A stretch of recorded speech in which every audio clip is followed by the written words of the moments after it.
Good morning and welcome to Workshop 9 for Engineering 102 Maths. Okay, so what we're going to be talking about today is differential equations.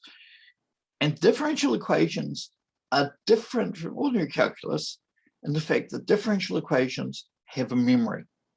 They have, the equation depends upon the state at that instant, and that may change with time.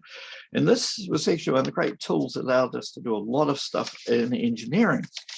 But let's take an example. If I have a cup of coffee, when I put the coffee in there, hopefully it's about 100 degrees Celsius.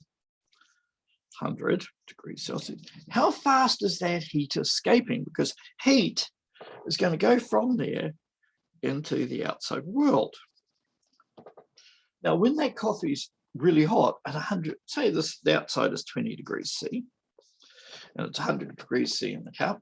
When it's really hot, the heat flows really fast. But as this cools down, the heat flow changes.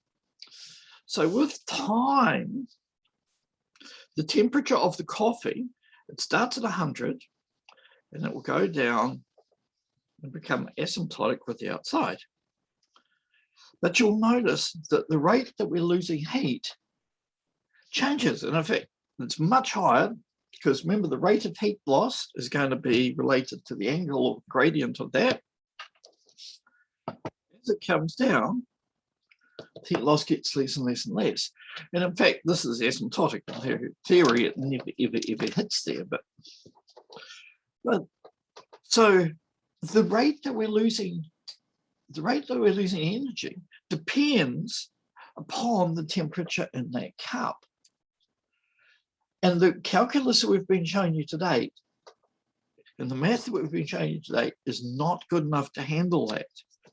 So this is actually a classic one, and a lot of you will be doing this when you do thermodynamics in second year. So pay attention and you'll learn something. So let's just start with an ordinary system.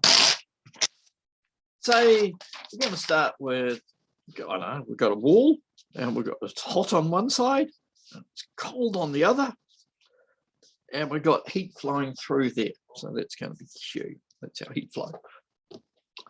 Now, in the steady state, the Q, the heat thing is going to equal some constant times the area of the sheet of, say, let's say that's a sheet of glass, times the temperature on the hot, and the temperature cold.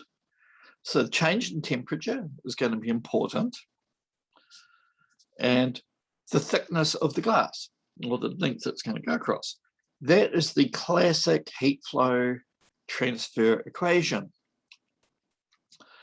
But what if, well, that's the classic heat equation, but what if we want to change that with relation to time? And now we get a heat flow.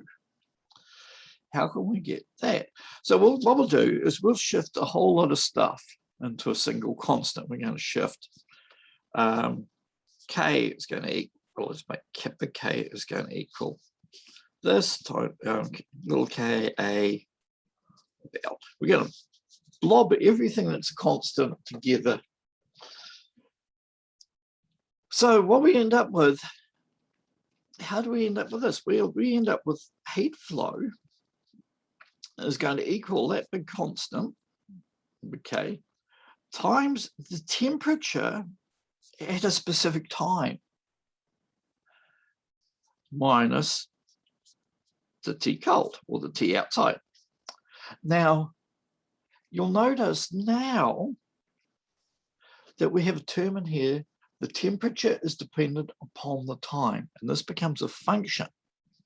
And this actually, now we can rearrange this as dt over little t. The change in the temperature related to time is related to the time, which is equal to, in this case, it's going to be negative our constant because heat's flowing from the hot to the cold. The temperature in our cup minus the temperature outside. Isn't that cool? Now we actually have an equation. How do we solve for that? because this is changing. This changes with respect to that. And what we can actually do is we can do this as a differential equation. And this is one of the very earliest differential equations that was ever figured out. The temperature at a specific time is going to equal the time temperature plus the temperature outside minus the change in temperature. That's original. TO means the starting temperature in that cup. So if we have a cup and we plot the time, it starts there. That's going to be TO, not T outside, TO. Minus the T temperature outside, or minus the temperature. And we're going to multiply that all by E to the minus K, our constant, times time. And now we have an equation. And if we plot that as a graph, we end up with our classic temperature versus time. And what this allows us to do is this allows us to tell the temperature. If we know the start condition and we know the time, we know the outside temperature, this allows us to tell what the temperature of anything is at any time. So now we've got a steady state equation and we've got an equation with respect to time. And it's surprising how often differential equations turn up and where they can turn up. I mean, one of the classic ones. Yeah, okay, I've got line flow paper. Someone gave me 10,000 sheets of this paper for free, so okay. Is if, say we have a pond and we have a couple of frogs. Yeah, let's have some, actually, yeah, let's put a couple of goldfish in there. Goldfish are a bit of a pest. What we can actually do as the goldfish are breeding, time, number, sorry, this is the time, this is the number of goldfish. Number of goldfish will increase. If you throw mice in a box or rabbits in a field, the breeding rate starts off fairly slow. And as it goes along, as you get more fish in there that can breed, then the number goes up and it goes up. So the more fish you have, the faster it goes. Differential equations are also used in calculating things like orbits, because its position is dependent upon its altitude. Say, let's just get rid of the sheet. But it's surprising how often differential equations happen. Okay, if we have just working out a really simple orbit,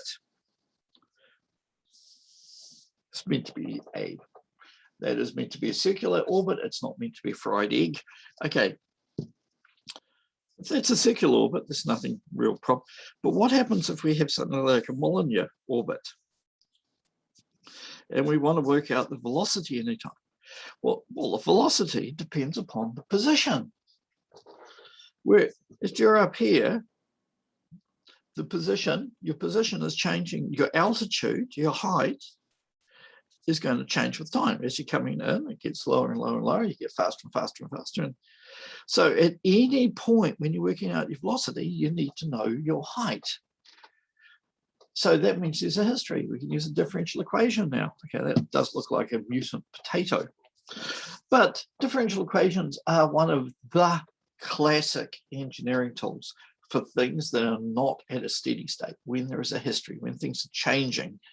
So biological systems, mechanical systems, electronic systems. Yeah, basically these turn up pretty much everywhere.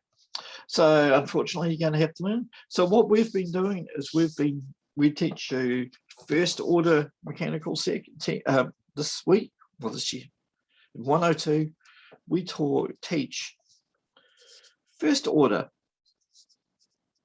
equations. So, but differential equations don't have to just be to the power of 1. You can have d squared.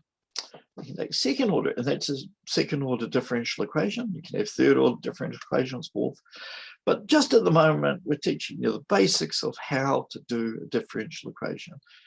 And we're doing separation of variables, but there's lots of other techniques as well, because this is such a fundamental technique to engineering. We came up with lots of ways of doing this. So anyway, have fun. We've got some problems there for you to try on online. And yeah, hopefully we'll catch you in person 201 next semester. Okay,